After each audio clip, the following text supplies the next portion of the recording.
से कौन सी घटना की प्रायिकता नहीं हो सकती? तो ए ऑप्शन में दे रखा है 4/3, बी ऑप्शन में दे रखा है हमारे पास 2/3, सी ऑप्शन में दे रखा है 1 और डी ऑप्शन में दे रखा है 3/5। तो ऐसे क्वेश्चनों को कैसे करते हैं? तो ऐसे क्वेश्चन को हमें पता है किसी भी घटना की घटित होने की प्रायिकता, किसी घटना की घटित होने की प्रायिकता कितनी होगी? एक ही होगी। प्रायिकता कितनी होती है? हमेशा एक। टोटल जो प्रायिकता होती है वो एक होती है। टोटल प्रायिकता कितनी होती है? एक। तो अब इसे भाग दे के देख लो। देखो नहीं हो सकती ये पूछ रहा है। पहले देखो ये भी हो सकती है, एक आ रहा है, एक तो है, बोल रहा है नहीं हो सकती। इसे भाग दे के देखो, देखो ये है 2, 2 को 3 से डिवाइड करके देखेंगे तो देखो नहीं जाएगा, पॉइंट लगा लेंगे, 0 बढ़ा लेंगे, पॉइंट लगा लेंगे, 20 आ जाएगा। 3 × 18 यानी कि देखो 1 से कम तो हो सकती है, ज्यादा नहीं हो सकती 1 से। तो ये विकल्प भी सही है, ये भी सही है। अब दूसरा वाला देखो, ये देखो 3 × 18 नहीं हो जाएगा, तो 2 बचेंगे। ऐसे करते रहेंगे तो पॉइंटों में आ जाएगा, ये 1 से तो कम ही है ना। फिर डी ऑप्शन देखो, डी ऑप्शन क्या कह रहा है? ये कह रहा है 3/5, तो 5 से भाग करके देख लो 3 में, तो देखो नहीं जाएगा, 0 लगा के, पॉइंट लगा के 0 बढ़ा लेंगे यहाँ से। तो 5 × 30 1 से छोटा ही है ना, तो ये भी हो सकता है। तो ये नहीं होगा, ये नहीं होगा। तो ऑप्शन क्या हो जाएगा? ए इज राइट, ये हो जाएगा इसका। ये नहीं हो सकता क्योंकि अब इस भाग देखो, देखो क्वेश्चन नंबर 1 हो जाएगा, ये हमेशा 1 से ज्यादा ही आएगा। देखो ये 4 है, ये 3 है, 3 ही का ना, 3, 1 आ गया, पॉइंट लगाया, 0 लाया, 3 3 9, 1 से ज्यादा तो होती नहीं है प्रायिकता।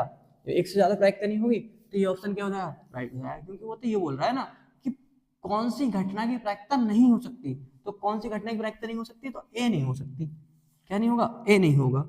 ऐसे ही अब आ जाएंगे खंडवा पर। क्या आ जाएंगे? खंडवा पर। खंडवा क्या कह रहा है? देखो खंडवा को भी देखते हैं, इसको रफ कर देता हूँ जरा, फिर उसके बाद करते हैं क्वेश्चन नंबर खंड। अब खंडवा आ गया, खंड जो आ गया वा आ गया। खंडवा में जो है कह रहा है सभी खंडों को कीजिए। पहला क्वेश्चन दे रखा है यदि, क्वेश्चन नंबर का दे रखा है, कह रहा है यदि दे रखा है कि कॉट ए बराबर क्या है? B/A है। कॉट ए बराबर क्या है? B/A। तो सिद्ध करना है, तो सिद्ध कीजिए, तो सिद्ध कीजिए कि B/sec A माइनस A/cos/A की वैल्यू क्या आ जाए? 1 आ जाए, 1 आ जाए। तो ऐसा कैसे क्वेश्चन, ऐसे क्वेश्चन को कैसे करते हैं? तो ऐसे क्वेश्चन को करेंगे हम, ये तो बहुत सरल क्वेश्चन है कि कॉट ए जो दे रखा है वो V/A दे रखा है। तो सबसे पहले जब ऐसा कोई क्वेश्चन पूछेगा तो एक त्रिभुज बना लेंगे। क्या बना लेंगे? एक त्रिभुज बना लेंगे। एक त्रिभुज ए, नाम दे देंगे BC। अब देखो हमने एक फॉर्मूला पढ़ रखा है कि LAL/कक्का, लाल बटे कक्का। कोई ऐसे याद रखे लाल बटे कक्का तब भी सही है, या कोई ऐसे याद रखे कि लाला अमृत लाल खाना खाकर आए, लाला अमृत लाल खाना खाकर आए। और कोई इंग्लिश में अगर याद रखना चाहे तो इंग्लिश का भी इंग्लिश में होता है कि पंडित बद्री प्रसाद हर हर बोले। पंडित बद्री प्रसाद हर हर बोले, ये जो होती है पहले यहाँ से साइन, दूसरी भुजा कॉस, तीसरी जो होती है क्या होता है? टेन। और इसका ही अगर उल्टा लेंगे तो साइन का उल्टा क्या होगा? कोसेक, कोसेक, सेक, कॉट। तो देखो टेन कहाँ आ रहा है हमारा? ये आ रहा है, टेन लंब बटे आधार होता है, तो इसका उल्टा होगा ना कॉट। तो आधार बटे लंब, आधार बटे लंब। तो क्या दे रखी है? ये वैल्यू दे रखी है आधार की, दे रखी है आधार बटे लंब का मान दे रखा है, ये आधार बटे लंब, आधार बटे लंब। अगर कोई इंग्लिश में याद करना चाह रहा है तो इंग्लिश में क्या है? Base upon perpendicular, base upon perpendicular. आधार, आधार क्या होता है? तो आधार देखो ये दे रखा है, आधार ये है त्रिभुज में, तो ये बी दे रखा है, लंब क्या है? ए, तो कर्ण निकाल लेंगे। तो लिखेंगे कि त्रिभुज ABC में पाइथा, पाइथागोरस प्रमेय से, पाइथागोरस प्रमेय लगा लेंगे। पाइथागोरस प्रमेय क्या होती है कि कर्ण का स्क्वायर बराबर आधार का स्क्वायर प्लस लंब का स्क्वायर। कर्ण क्या है, कर्ण दे रखा है हमें ए सी, कर्ण क्या दे रखा है ए सी का स्क्वायर, आधार कितना है बी, स्क्वायर चढ़ाएंगे बी स्क्वायर हो जाएगी, लंब कितना दे रखा है ए स्क्वायर, ए है तो ए स्क्वायर चढ़ जाएगा, जैसे स्क्वायर हटाएंगे तो क्या आ जाएगा रूट चढ़ गया, इसे आगे एक क्रम से लिख लिया ए स्क्वायर प्लस बी स्क्वायर, कोई दिक्कत थोड़ी है नहीं। देखो तो ए सी की वैल्यू कितनी आ जाएगी, ये आ जाएगी, ए सी की वैल्यू इतनी आ गई, हमसे पूछ रहा है कि बी सेक ए अपॉन में ए कॉसेक ए का मान जो बन ला के दिखाओ कैसे भी करके, ये निकालना है हमें, तो हमें ये तो सिद्ध करना है, एक लाना है कैसे भी करके, तो एक लाना है, क्या लाना है हमें एक लाना है, तो LHS ले लेंगे, LHS कितनी हो जाएगी बी सेक ए बटे में ए कॉसेक ए। तो देखो हमें सेक ए का मान भी पता होना चाहिए, तो सेक ए का मान हम सेक ए का मान निकाल लेंगे, पहले क्या निकाल लेंगे यहाँ से सेक ए का मान निकाल लेंगे, सेक ए देखो सेक ए, सेक कौन सा होता है देखो sine cos tan, cosec sec, sec क्या होगा कर्ण बटे आधार, सेक क्या होगा कर्ण बटे में आधार, कर्ण बटे में आधार, कर्ण कितना है कर्ण है a square plus b square, आधार कितना है बी दे रखा है। इसी प्रकार से कोसेक की वैल्यू लगानी पड़ेगी, कोसेक की वैल्यू निकालनी पड़ेगी यहाँ से, जब कोसेक चाहिए तो कोसेक ए, कोसेक ए बराबर क्या होता है देखो कर्ण बटे में लंब, कर्ण बटे में लंब, कर्ण बटे में लंब, कर्ण कितना दे रखा है तो वो ए स्क्वायर प्लस बी स्क्वायर, और लंब कितना दे रखा है, लंब हमने निकाल रखा है लंब है ए, ये मान यहाँ रख देंगे। देखो बी सेक की वैल्यू कितनी है वो है a square plus b square upon में बी, बी से बी कैंसिल, अपॉन का चिन्ह यानी कि बटे का चिन्ह, ए दे रखा है पहले ही कोसेक ए की वैल्यू यहाँ से लिख लेंगे, कोसेक ए की वैल्यू कितनी है a square plus b square root में अपॉन में ए से ए कैंसिल, तो हमारे पास यहाँ क्या बचेगा, ये बचेगा a square plus b square root में, और ये बचेगा बटे में भी a square plus b square root में, इससे ये कैंसिल हो गया, क्या आ गया 1, ये कर दिया प्रूव, PROVED प्रूव, यानी कि सिद्ध हो गया, ये क्या हो गया सिद्ध।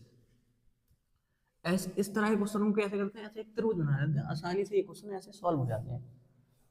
अब क्वेश्चन नंबर अगला करेंगे, इससे अगला क्वेश्चन कौन सा आ जाएगा खा, क्वेश्चन नंबर खा कह रहा है खा, तो देखो अब इसे रफ कर लेता हूँ फिर क्वेश्चन नंबर खा कराता हूँ आपको, पहले इसे रफ कर लो सही करके, क्वेश्चन नंबर खा करते हैं फिर।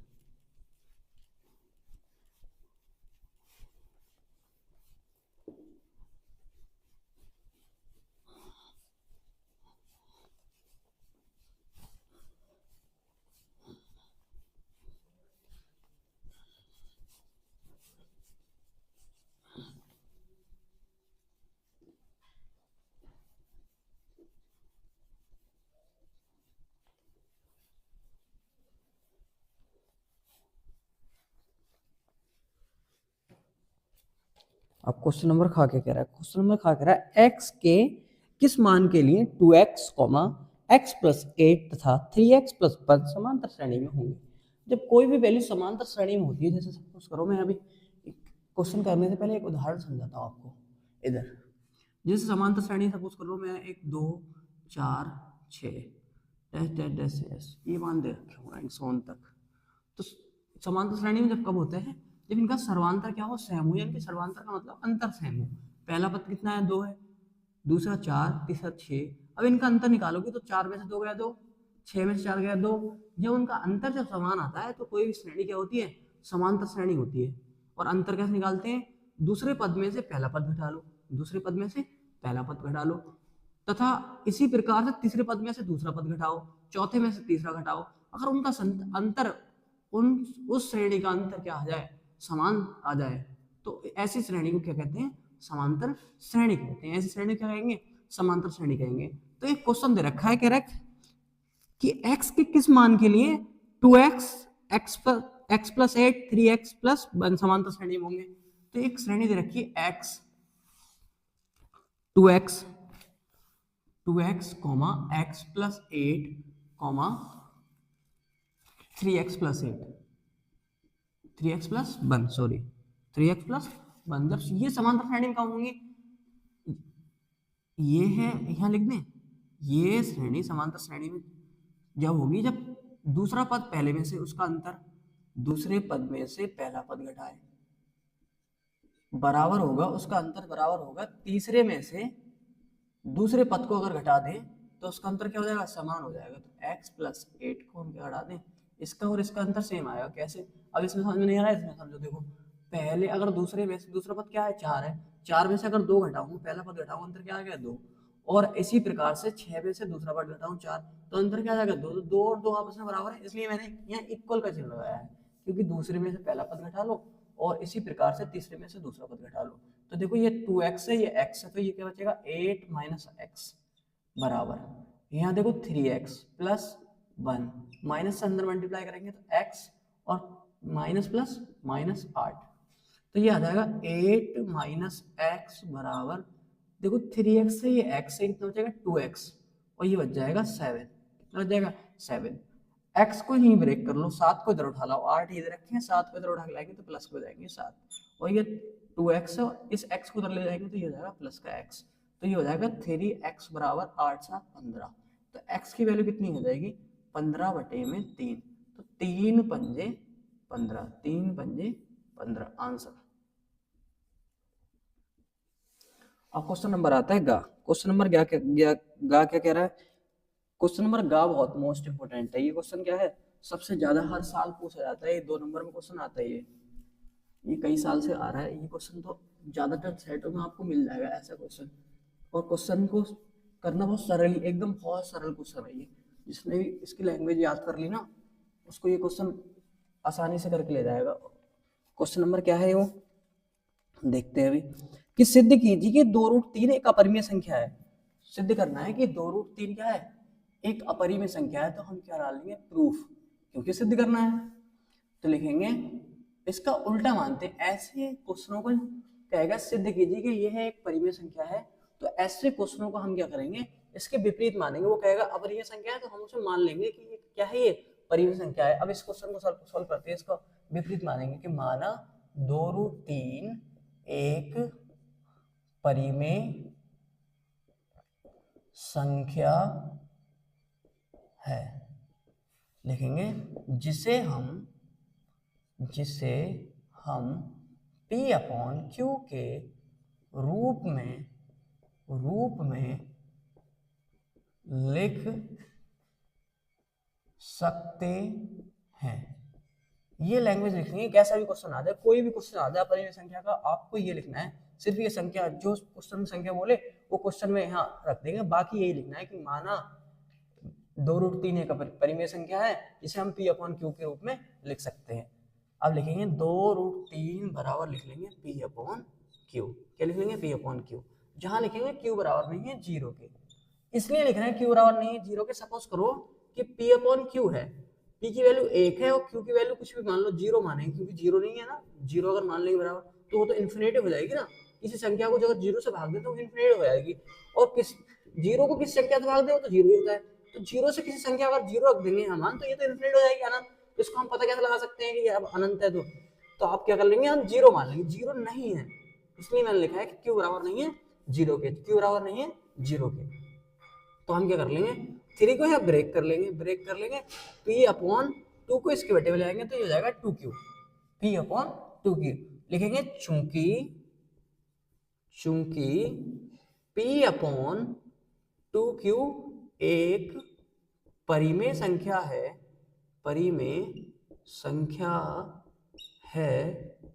परंतु √3 एक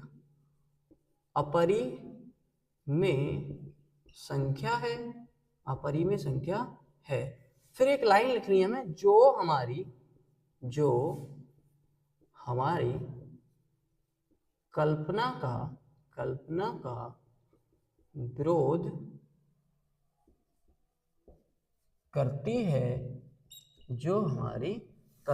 विरोध करती है, अतः 2√3 एक अपरिमेय संख्या है।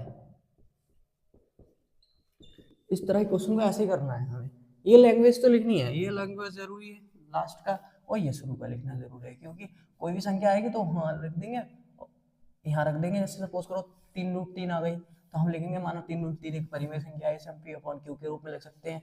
और P/Q बराबर लिखेंगे और Q बराबर नहीं है 0 के, फिर ऐसे कर लेंगे, है ना। फिर लास्ट में लिखेंगे जो हमारी कल्पना का विरोध करती है, अतः 2√3 एक अपरिमेय संख्या है। अगर वीडियो पसंद आई हो तो लाइक, शेयर एंड कमेंट करना ना भूलें। क्वेश्चन नंबर खंड बा का गा कर लिया था हमने, आज करेंगे घा।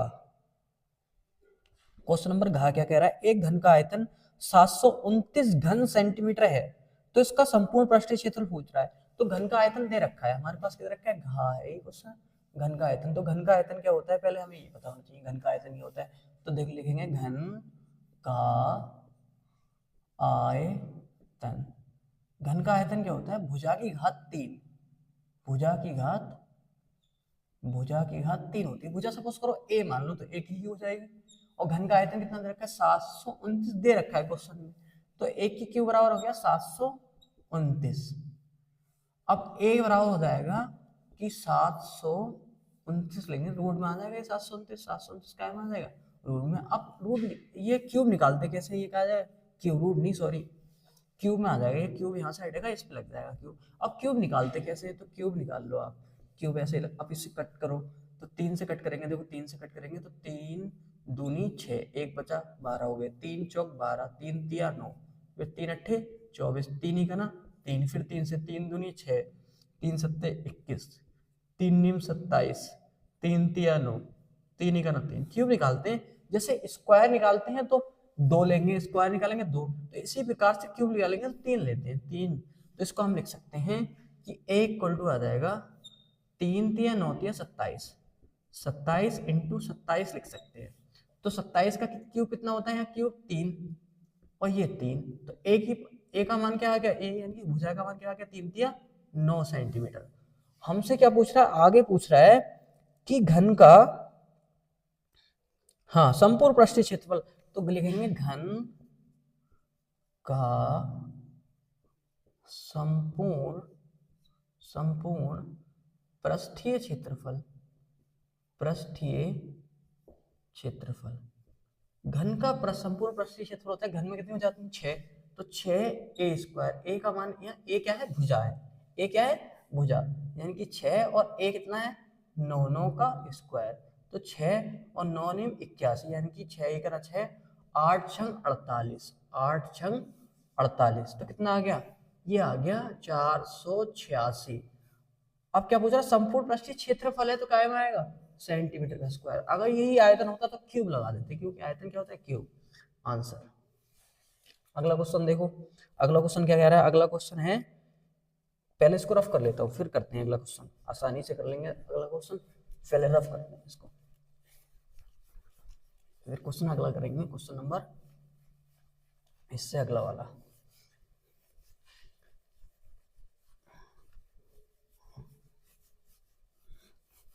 क्वेश्चन नंबर अगला क्या कह रहा है, देखो अगला क्वेश्चन देखो, अगला क्वेश्चन बोल रहा है कि बिंदु 2, और 4, 6 को मिलाने वाले रेखाखंड को 1:2 के अनुपात में अंतः विभाजन करने वाले बिंदु के निर्देशांक पूछ रहा है। एक सपोज करो रेखाखंड है, मैं मान लूं कि ए बी क्या है, एक रेखाखंड है ए बी। क्वेश्चन डाल दूं जरा एक सेकेंड, अड़ा है ये ए बी, मैंने सपोज कर लिया ए और बी क्या है, एक रेखाखंड दे रखा है उसने, और निर्देशांक दे रखे हैं ए बी के निर्देशांक कितने हैं, ए के निर्देशांक दे रखे हैं 2,3 और दूसरे के निर्देशांक दे रखे हैं -4,6, -4,6 को मिलाने वाले रेखाखंड को 1:2 में विभाजित कर रहा है। यहाँ सपोज करो बिंदु P है और ये M1 और M2 में विभाजित कर रहा है, तो M1 की वैल्यू 1:2 में विभाजित कर रहा है, नहीं कर रहा है, M1 और M2 की वैल्यू दे रखी है। सपोज करो ये M1 में विभाजित कर रहा है और ये M2, तो M1 की वैल्यू कितनी दे रखी है 1 और M2 की वैल्यू कितनी दे रखी है 2, बीच में क्या लगा दिया है, अनुपात, इसमें विभाजित कर रहा है। तो ये पूछ रहा है कि अंतः विभाजित करने वाले बिंदु के निर्देशांक, यानी कि बिंदु P के निर्देशांक पूछना चाह रहा है। तो लिखेंगे कि A दे रखा है कि माना A बराबर दे रखा है 2, बिंदु B बराबर दे रखा है -4,6, -4,6 एक बार चेक कर लेते हैं, हाँ यही है 4। और m1 अनुपात m2 की वैल्यू कितनी दे रखी है, वो दे रखी है 1:2, यानी कि m1/m2 लिख सकता हूँ। तो m1/m2 की वैल्यू कितनी हो जाएगी, वो हो जाएगी 1/2।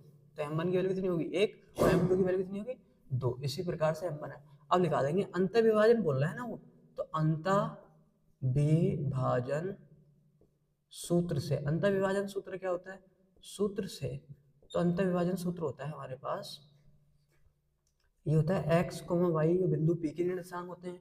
तो यहाँ अंत विभाजन सूत्र का होता है कि m1x2 m2x1 अपॉन में m1 प्लस m2। इसी प्रकार से y में होगा m1/2 प्लस m2/1 अपॉन में m1 प्लस m2 अपॉन में m1 प्लस m2। मान रख देंगे यहाँ, कैसे मानेंगे ये, तो ये मान लेना x1/1 x2/2। जैसे ही मानेंगे m1 की वैल्यू कितनी है 1, इनटू में x2 की वैल्यू कितनी है -4, प्लस का चिन्ह, m2 की वैल्यू कितनी है, m2 की वैल्यू है 2, इनटू x1 की वैल्यू कितनी है, x1 की वैल्यू है 2, बटे में m1 प्लस m2 यानी कि 1 प्लस 2। इसी प्रकार से कॉमा लगा के m1 की वैल्यू कितनी है, m1 की वैल्यू है 1, इंटू y2 की वैल्यू कितनी है 6, प्लस का चिन्ह लगा लेंगे, m2 की वैल्यू कितनी है, m2 की वैल्यू है 2, इंटू y1 की वैल्यू कितनी है, y1 की वैल्यू है 3, और बटे हो जाएगा m1 प्लस m2 यानी कि 1 प्लस 2 लगा दो, 4 का ना 4 माइनस के 2 दूनी 4 बटे में 3, कॉमा लगा लो, 6 का ना 6 और 3 दूनी 6 बटे में 3। तो ये तो 0 हो जाएगा, 0 हो जाएगा, 0 से किसी संख्या को भाग तो 0, और ये हो जाएगा 12 बटे में 3। तो इसे जैसे कट करेंगे तो कितना आएगा 0,4, 3 चौक 12। तो बिंदु P के निर्देशांक क्या आ गए, बिंदु P के निर्देशांक क्या होंगे 0,4 होंगे। यही पूछ रहा था हमसे 0,4। अगला क्वेश्चन देखेंगे इसी प्रकार से, अगला क्वेश्चन, तो बिंदु P के निर्देशांक कितने आ गए 0,4।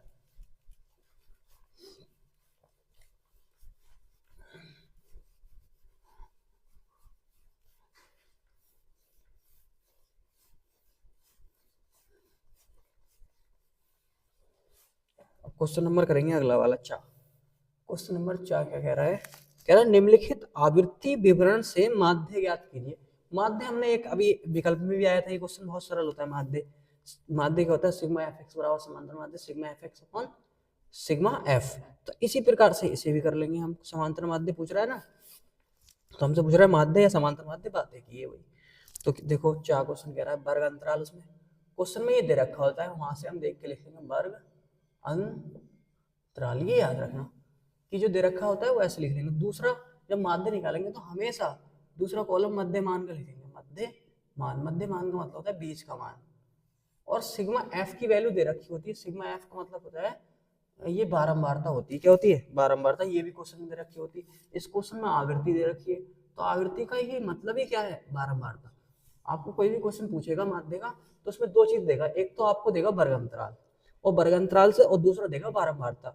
चाहे वर्ग अंतराल में वो कुछ भी लिख के दे दे, और बारंबारता में से आवृत्ति लिखा है तो आवृत्ति लिख सकता है, बारंबारता भी लिख सकता है, वो होगी वो बारंबारता ही, उसको हम मान लेंगे एफ। और चौथा जो कॉलम बनाएंगे वो लिखेंगे sigma f into x, F into x line काट लेंगे। वर्ग अंतराल क्वेश्चन में दे रखा है, कितने दे रखा है देखो, 0 से 10, 10 से 20, 20 से 30, 30 से 40, 40 से 50, ये वर्ग अंतराल दे रखा है। अब बारंबारता दे रखी है, देखो आवृत्ति दे रखी है 8, 12, 10, 11, 9। एक्स मध्य मान कैसे निकालते हैं, इन दोनों को जोड़ लो, उसका आधा कर दो, 10, 10 का आधा कितना 5। अब उसके अंतर बढ़ाते चले जाओ, अंतर कितने का 10 का, 10 इसमें जोड़ोगे कितना आ जाएगा 15, 15 में 10 जोड़े 25, 25 में 10 जोड़ेंगे 35, 35 में 10 जोड़ेंगे 45, ऐसे आएगा। या फिर करके इसका आधा करके देख लेंगे, कोई दिक्कत नहीं। ऐसे देखो 20 और 10 30, 30 का आधा 15, 50 का आधा 25, 70 का आधा 35, 90 का आधा 45, इन दोनों को जोड़ेंगे 90 हो जाएगा नहीं जाएगा। इन दोनों संख्या को जोड़ लेते हैं, उसका आधा कर देते हैं। ऐसे इन दोनों संख्या जितनी भी संख्या होती है जोड़ लेते हैं, उनका आधा आधा करते चले जाते हैं, उससे मध्य मान निकल जाता है। अब एफ एक्स देखो 8 पंजे 40, क्योंकि f into x, f into x, इसको ऐसे ब्रैकेट में बंद कर देंगे, थोड़ा अच्छा लगेगा जरा। 12 इंटू 15 की मल्टीप्लाई करके देख लो, 12 इंटू 15 की मल्टीप्लाई आप करोगे, जैसे ये 15 इंटू 12 जैसे मल्टीप्लाई करोगे तो 5 दूनी 10, हासिल लगा 1, 2 एक 2 और 1 3, 1 पंजे 5 और 1 1 यानी कि 0 8 180 आ जाएगा। कितना आ जाएगा? 180। 25 की 10 से करोगे तो 250 आ जाएगा ये तो। 35 की इसी प्रकार से 35 की 11 से करके देख लेंगे, 35 की 11 से करके देख लेंगे, ही करके देख लेना। चलो 35 की 11 से मल्टीप्लाई तो 1 पंजे 5, 1 तिया 3, 1 पंजे 5, 1 तिया 3, 5 8 3, 385 आ जाएगा। कितना? 385। इसी प्रकार से 9 की गुणा किसने करेंगे? 45 से। देखो 9 पंजे 45 है, 5 नहीं 45 के 5 हासिल लगे 4 और 9 चौक 36, 36 4 40। अब इन सबको क्या कर लेंगे? जोड़ लेंगे। Sigma f into x, sigma का मतलब होता है जोड़, जहां भी आ जाए सिग्मा उसका मतलब है जोड़। सिग्मा एफ, यहाँ एफ है तो एफ कर लेंगे, इन सबको जोड़ लो। देखो अभी जोड़ देते हैं हम। देखो ये कितना है? देखो 0 0 0 5 5 10 का 0, हासिल लगा 1, हासिल 1 4 और 1 5 हो जाएगा, 5 5 और 8 8 5 हो जाएंगे 13, 13 और 5 हो जाएगा 18, 18 और 8 हो जाएगा 18 8 26, 26 की 6, हासिल लगे 2, 2 और 1 3, 3 2 5, 5 3 8, 8 और 8 और 4, 8 4 12, 8 4 कितना आ गया? 12। हमें अब सिग्मा एफ जोड़ लो इसी प्रकार से। सिग्मा देखो 12 और 8 20, 20 10 30, 30 और ये 11 और 9 20 हो जाएगा, 30 20 कितना हो जाएगा? 50। तो समांतर माध्य क्या होता है? समांतर माध्य का फॉर्मूला होता है, समांतर माध्य बराबर होता है sigma f into x upon में sigma f, sigma f x into upon में sigma f. Sigma f x की वैल्यू कितनी है? वो है 1260 बटे में सिग्मा एफ की वैल्यू कितनी है? 50। 0 से 0 कैंसिल कर लेंगे, ये आ जाएगा 126 बटे में 5। यहाँ आपको दिखाई नहीं दे रहा हो शायद, तो मैं यहाँ लिख दे रहा हूँ 126 बटे में 5। अब इसको क्या कर लेंगे? भाग दे लो, 5 दूनी 10, 5 दूनी 10 और ये कितना चाहिए? 2, 5 पंजे 25, पॉइंट लगा लेंगे, 0 बढ़ा लेंगे, 5 दूनी 10, आंसर आ जाएगा 25.2। एक बार चेक कर लेना 25.2 आ रहा आंसर क्या? 25.2, हाँ सही है माध्य। समांतर माध्य कितना आ जाएगा? 25.2। इस तरह के क्वेश्चन हर साल पेपर में आते हैं। वैल्यू चेंज कर सकता है मगर तरीका यही होगा, समांतर माध्य निकालने का तरीका क्या होगा? यही तरीका होगा। वैल्यू चेंज कर सकता है, वैल्यू तो कुछ भी दे दे, मगर एक बार हमें तरीका आ गया क्वेश्चन करने का तो हम क्वेश्चन आसानी से कर लेंगे। अगला क्वेश्चन देखो, अगला क्वेश्चन क्या कह रहा है? पहले से मैं रफ कर लेता हूँ फिर करेंगे अगला क्वेश्चन। भाई अगला क्वेश्चन क्या करेंगे इससे अगली वाली वीडियो में, अगला क्वेश्चन इससे अगली वाली वीडियो में करेंगे, क्योंकि वो क्वेश्चन ना थोड़ा लेंथी है, तो उस क्वेश्चन को क्या करेंगे अगली वाली वीडियो में।